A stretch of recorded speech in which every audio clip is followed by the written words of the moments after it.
Okay, so I chose Neil deGrasse Tyson, dibs, as my person because I like astrophysics and space and stuff. And he's a famous astrophysicist. And I chose this photo as my reference photo because it had like a lot of detail. It was large, and I thought his facial expression was like atypical in a way that sort of humanized him as a, as a person. And so I picked this one.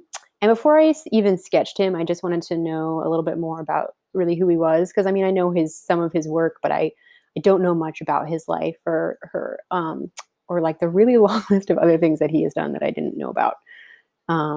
Okay, so he is lucky enough to not lucky enough. I am lucky enough that he has a website, so I was able to gather like a bunch of information about him. Your person may not have their own website. So you might have to rely like on their Wikipedia page or something on like history.com or biographies.com or something, which is fine.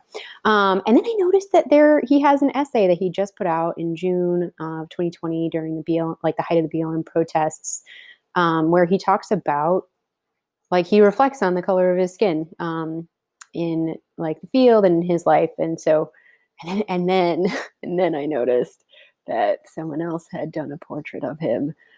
Armando Vivi! I'm jealous because anyway, so then I did a portrait. So I'll show you what I did.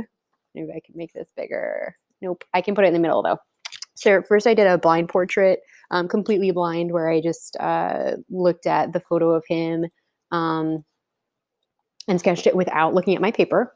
So I didn't time myself, but I decided not to take too long. So it was probably about 2 minutes. I probably should have done more of these, maybe 4.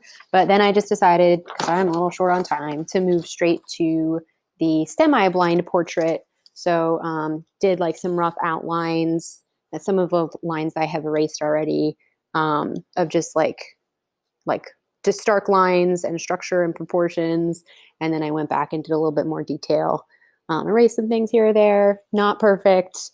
But I think I wanted to show you mine because kind of like the ratatouille thing, anyone can cook. Like anyone can do art. I think it just requires some exercising of muscles that maybe you are uncomfortable using because it might hurt a little bit at first. And so the only way to do it is to practice. And so I encourage you to post your stuff on Padlet, even if you're a little embarrassed about your work. I think it's cool to see where everyone is at on their progression to doing art.